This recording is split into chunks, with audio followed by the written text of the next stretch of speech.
থাকতে পারলাম না। দুর্দানা, মন মন হচ্ছে আসল কথা।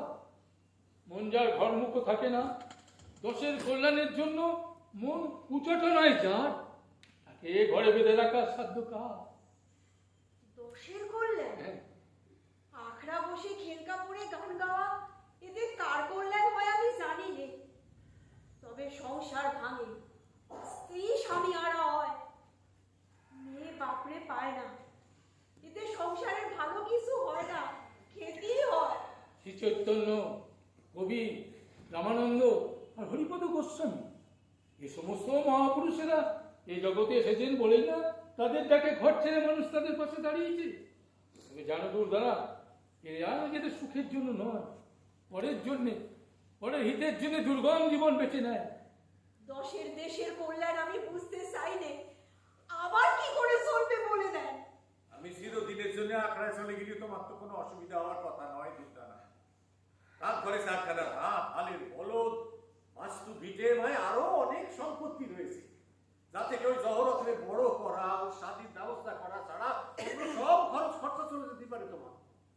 বিষয় সম্পত্তি, বিষয় সম্পত্তি তোমার, আমার নয়।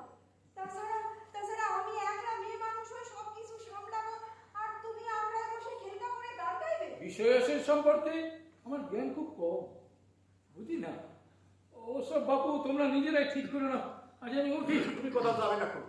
একদিন জমিদারের লেঠের লোকমানে ভাত পেয়েছিল, বাঁচিয়েছিলাম আমরা, আর আজ সাংগীত শিষ্য ঘর ছেড়ে বেরোতে চাইছে, তুমি তাকে সাহায্য করবে না পুরো? মনিরুদ্দিন, যে হরিনাথ মজুমদারকে দোকানে দু পয়সা কাজ হারিয়ে যেটার সংসারে খাওয়া দাওয়া করতে গিয়ে কাঙালুনি না সাজতে হয়, ফিকির চা দিয়ে শখের বাউল হয়ে চলতে হয়, তারপরকে কাউকে ঘরে রাখা কিংবা ঘরে বাইরে বার করার সাধ্য আছে কি? আছে আছে আছে, শান্ত আছে, পুরো আছে।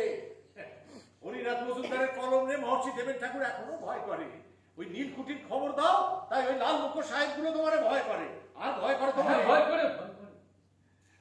ভয় করে না মুসলমান মৌলবী আর হিন্দু পুরুতেরা, ওদের কাছে তো হরিনাথ কাঙাল চোখ কুসুল। না পুরো না, আমি আর কিছুতেই এ বাড়িতে থাকতে পারবো না। কেন যে সাইজে আমারে হঠাৎ করে ঘরে ফিরে আসতে বললেন আমি কিছু বুঝতে পারলাম না। আপনি এই গোটা কুষ্টিয়ার একজন শিক্ষিত গণ্যমান্য মানুষ, এই পরিবারের ভালো মতো বোঝার মতো মানুষ, আপনি থাকতে এই সংসারটা ভেসে যাবে তা হয়নি। আমি জহরদার আর আমি জানবই বলছি, মানুষটার মাথা থেকে বুঝটা না আমার। এই দেখো কি মুশকিলে পড়লাম আমি।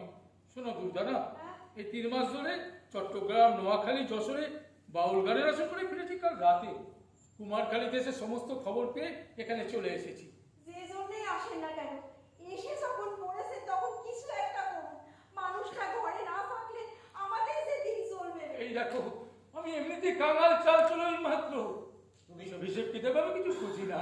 পুরো তুমি লালন সাহেব বন্ধু, তুমি আমাদেরও হিতাকাঙ্ক্ষী। তুমি থাকতে আমি আখড়ায় যেতে পারবো না, তা হয় না। ঠিক আছে মনিরুদ্দিন, আমাকে বুঝতে দাও, বোঝার চেষ্টা করি, সব দিক দেখিনি। সেটুকু সময় আমায় দাও, তারপর নয় দেখা যাবে। সময় নেই, পুরো একেবারেই সময় নেই। আজ নিয়ে 3 দিন আমারে ঘরে বন্দি করে আমারে ইসলামে ফেরত নিয়ে যাওয়া ফিকির করছে মৌলানা আফসারউদ্দিন। সে কি এখানে আফসারউদ্দিন? হ্যাঁ। কে ডাকলো? চুপ করে আছো কেন? বলো বলো, ঘরের ভেতরে মৌলবীকে ঢোকালো কে? আমি ওই দাদারে দিয়ে ডেকে পাঠিয়েছিলাম। এ দাদা? আরে ওর ভাইজান দিলদার। দিলদার? হ্যাঁ। হ্যাঁ, কাজটা মোটেই ভালো করেনি।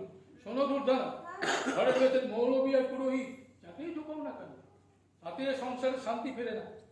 বিশেষত যেসব সংসারে টাকা পয়সা, জোত জমি বেশি থাকে, সেখানে সমস্যা বাড়ে বই কমে না।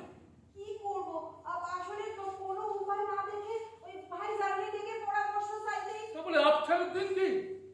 এমনিতেই মন্ত্রী শামসুর রহমানের ভাই, তারপরে পুলিশ আদালতের খুব সুনাম আছে, ও কট্টর মুসলমান।